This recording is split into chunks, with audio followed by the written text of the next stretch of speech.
Hi, this is Chris, 24K on Instagram, 24K on Twitter, and 24K_lifestyle on TikTok. Today I'm showcasing the Hyper Media USB-C hub.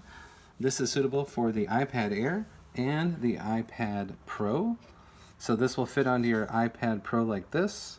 I'll show you some details right here.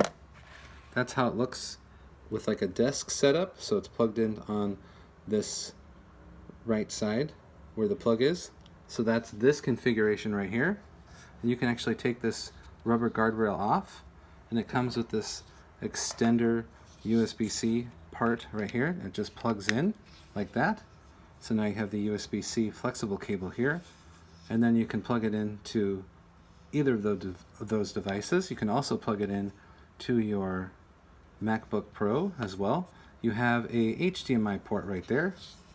You have the SD port, microSD, USB-C, super speed USB-A, and headphone jack, as well as these very convenient media buttons right here.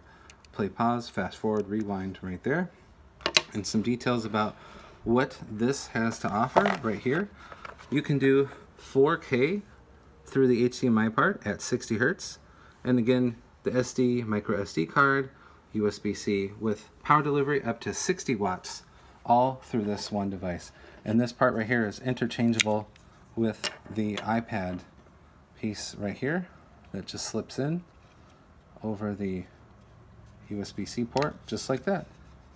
So it's very easy to switch between the two pieces that it comes with. You can get this now from Hyper. Please subscribe to the channel. We appreciate positive comments and, of course, thumbs up.